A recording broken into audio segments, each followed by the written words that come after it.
Assalamualaikum warahmatullahi wabarakatuh.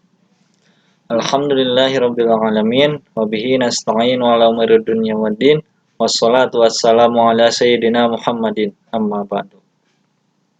Perkenalkan, kami dari kelompok 6 akan mempresentasikan hasil kerja kami tentang kemujizatan Al-Qur'an.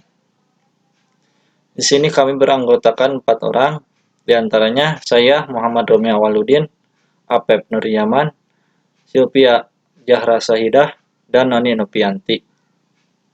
Untuk mempersingkat waktu, marilah kita dengarkan materinya.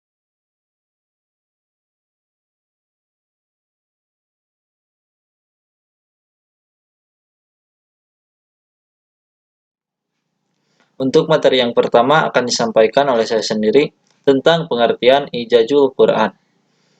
Ijazul Quran terdiri dari 2 kata, yaitu ijaz dan Al-Quran. Ijaz adalah membuktikan kelemahan. Apabila ijaz terjadi, maka nampaklah kekuasaan, yaitu mu'jiz. Maksud dari ijaz adalah menampakkan kebenaran Rasulullah Shallallahu Alaihi Wasallam dalam tugas kerasulannya dengan cara menampakkan kelemahan masyarakat Arab dan generasi berikutnya yang menentang Nabi Muhammad Shallallahu Alaihi Wasallam. Apabila terdapat kelemahan, maka akan timbul mukjizat. Mukjizat memiliki unsur-unsur yang luar biasa. Terjadi pada Nabi mengandung tantangan, serta tantangan tersebut tidak mampu dilayani.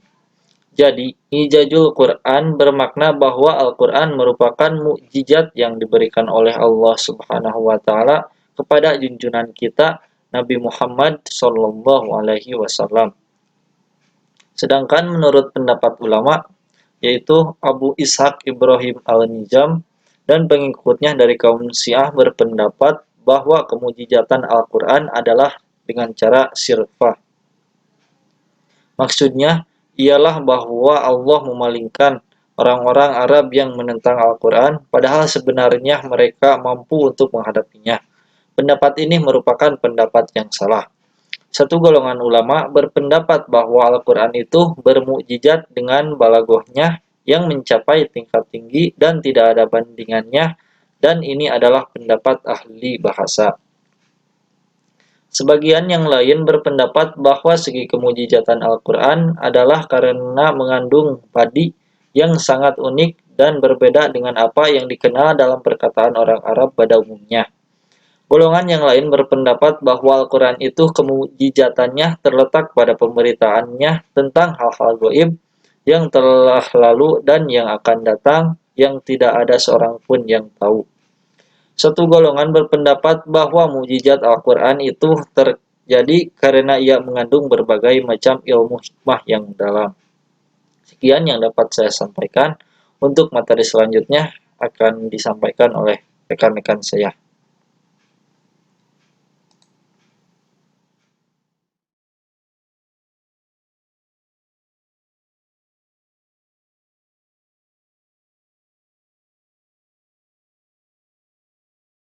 Baik, bismillah. Di sini saya akan membahas mengenai ruang lingkup dan juga aspek kemujizatan dari Al-Quran.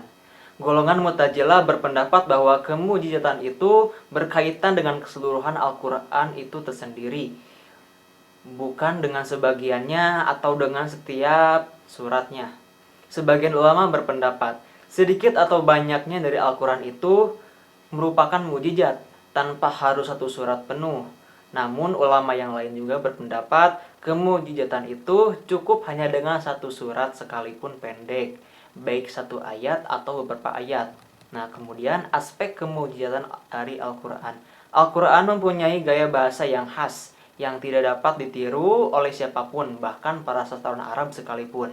Karena susunan yang indah yang berlainan dengan setiap susunan dalam bahasa Arab, mereka melihat Al-Quran memakai bahasa dalam bahasa mereka. Tetapi Al-Quran bukanlah puisi, prosa, ataupun syair, dan mereka pun tidak mampu membuat seperti itu, atau dalam kata lain meniru Al-Quran.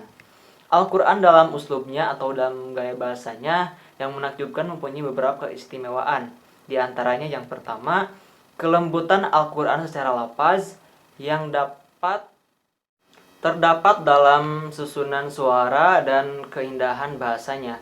Yang kedua, keserasian Al-Quran baik untuk kaum awam maupun kaum cendekiawan, dalam artian bahwa semua orang dapat merasakan keagungan dan juga keindahan dari Al-Quran.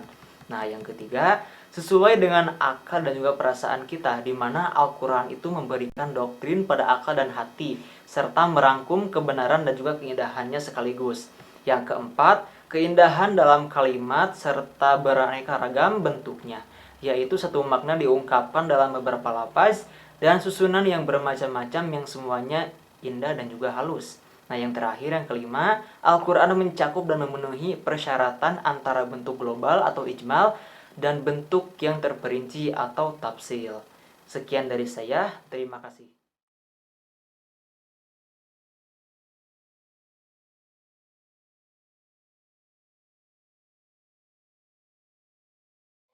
Isi kandungannya.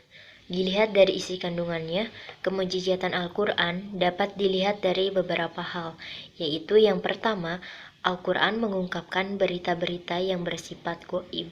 Hal-hal yang bersifat goib yang diungkap dalam Al-Quran dapat dipilah menjadi dua, yaitu yang pertama, berita menyangkut masa lalu, sebagai contohnya kisah Nabi Adam, Nabi Nuh, Nabi Ibrahim, Nabi Ismail, Nabi Musa, dan kisah lain di masa lalu.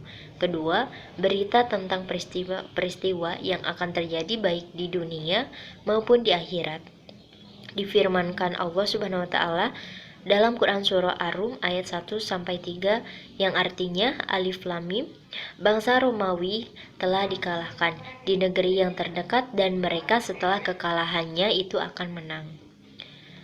Yang kedua, Izazul Ilmi, yakni kemujizatan ilmu pengetahuan. Al-Quran mengungkapkan isyarat-isyarat rumit terhadap ilmu pengetahuan sebelum pengetahuan itu sendiri sanggup menemukannya. Kemudian terbukti bahwa Al-Quran sama sekali tidak bertentangan dengan penemuan-penemuan baru yang didasarkan pada penelitian ilmiah. Difirmankan Allah Subhanahu wa taala dalam Quran surah Al-Fussilat ayat 53 yang artinya kami akan memperlihatkan kepada mereka tanda-tanda kebesaran kami di segenap penjuru dan pada diri mereka sendiri, sehingga jelaslah bagi mereka bahwa Al-Quran itu adalah benar. Tidak cukupkah bagi kamu bahwa Tuhanmu menjadi saksi atas segala sesuatu?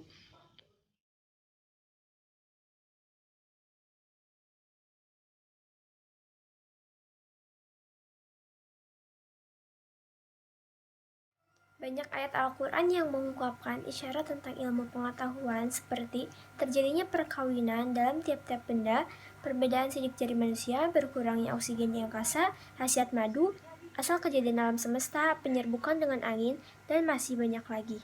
Isyarat-isyarat ilmu pengetahuan yang bersifat potensial yang kemudian berkembang menjadi ilmu pengetahuan modern. Baca juga pengertian ijazul Quran atau kemujizatan Al-Quran, perbedaan bentuk mujizat Nabi SAW dengan mujizat Nabi terdahulu, fakta ilmiah tentang garis edar tata surya dalam Al-Quran.